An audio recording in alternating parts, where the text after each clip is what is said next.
sommes dans une série qui permet de comprendre tout ce que Dieu vous propose et attendrait de vous si vous le désirez.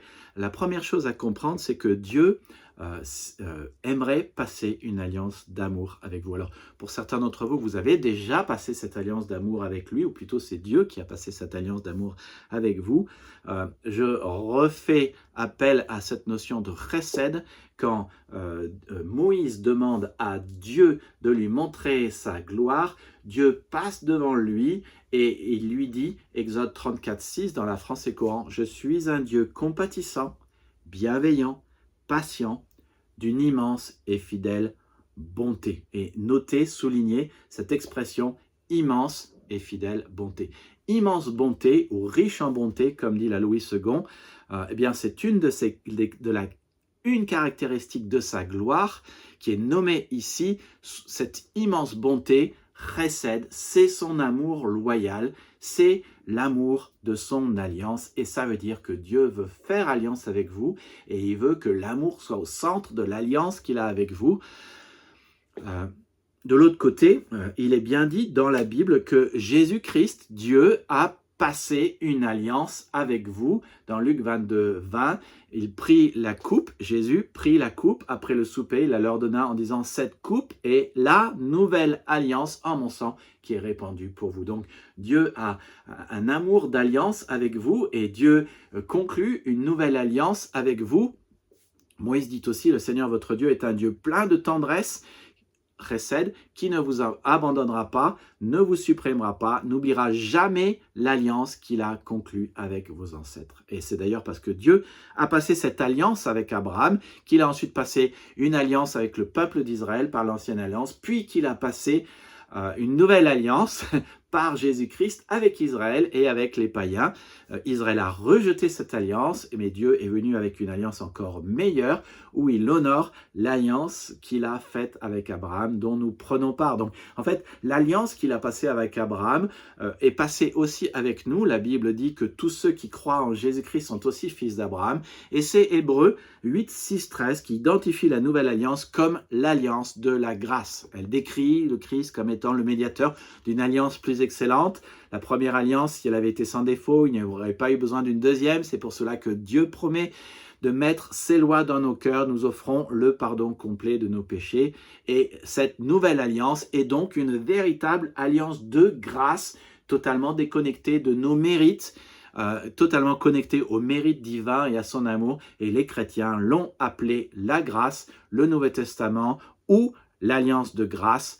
Cette alliance de grâce, cette alliance d'amour, c'est la grâce, l'alliance de grâce ou le Nouveau Testament. Et la Bible nous rappelle dans Jean 1:17 que la loi a été donnée par Moïse, la grâce et la vérité sont venues par Jésus-Christ. Alors, un autre texte connu qui nous parle de l'alliance d'amour et de l'amour de l'alliance que Dieu a passé avec toi, c'est Ésaïe 54:10. Vous connaissez sans doute ce verset, je le récite dans la Bible en français courant. Il dit « Même si les collines venaient à s'ébranler, même si les montagnes venaient à changer de place, l'amour que j'ai pour toi ne changera pas et l'engagement que j'ai pris d'assurer ton bonheur ne sera pas ébranlé. » Même si les collines venaient à être ébranlées, même si les montagnes venaient à changer de place, l'amour que j'ai pour toi ne changera pas et l'engagement que j'ai pris d'assurer ton bonheur ne sera pas ébranlé. Vous avez là une déclaration de l'alliance que Dieu a passée avec son peuple. L'engagement que j'ai pris d'assurer ton bonheur,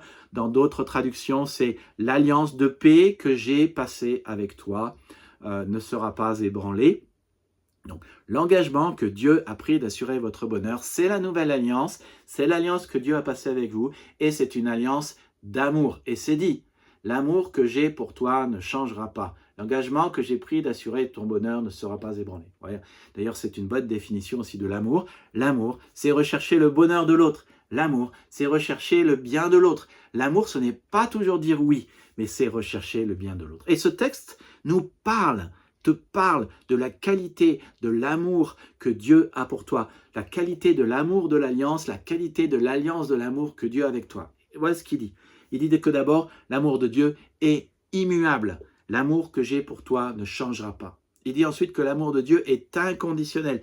Même, regarde, finalement, une manière de paraphraser ce verset, c'est de dire que même si les conditions autour de nous changent. L'amour que Dieu a pour nous ne change pas, même si les conditions changent. Donc, l'amour de Dieu, lui, ne change pas. Donc, l'amour de Dieu est inconditionnel. L'amour de Dieu est durable et éternel. Il dit, l'amour que j'ai pour toi ne changera pas. Donc, ça dure éternellement. Il dit que l'amour de Dieu est inébranlable. L'engagement que j'ai pris d'assurer ton bonheur restera inébranlable. Et si rien ne peut ébranler l'engagement de Dieu de t'aimer et d'assurer ton bonheur, cela veut dire que l'amour de Dieu ne se laisse pas ébranler par ton péché, et donc l'amour de Dieu pardonne. Pour qu'il y ait un amour inconditionnel et un amour qui dure, il faut qu'il y ait du pardon. Et si l'amour de Dieu est immuable, inconditionnel, durable, éternel, inébranlable et pardonnant, alors c'est un amour loyal et fidèle. Et si Dieu dit « L'engagement que j'ai pris d'assurer ton bonheur ne sera pas ébranlé », alors l'amour de Dieu est loyal et fidèle. Et ça correspond à ce que Paul nous dit dans Romains 8, 39. « Qui nous séparera de l'amour de Christ? Rien ne pourra nous séparer de l'amour de Dieu manifesté en Jésus-Christ. » Il n'y a pas de plus grande nouvelle qui existe que celle de l'amour de Dieu, de l'amour de l'alliance de l'amour que Dieu a passé avec vous, aimerait passer avec vous si vous ne l'avez pas passé. Jamais vous ne trouverez un amour d'une plus grande qualité. Vous aimeriez en savoir plus? Abonnez-vous, rendez-vous dans la prochaine vidéo qui vous parle de comment réagir à l'amour de Dieu et de la qualité de l'amour de Dieu. Si vous l'écoutez, ça va littéralement transformer votre vie. Je vous assure. Alors, partagez ce message avec quelqu'un, abonnez-vous, likez. Rendez-vous dimanche prochain, une nouvelle église à l'Enicéphore Niepce à Torcy et que Dieu vous bénisse.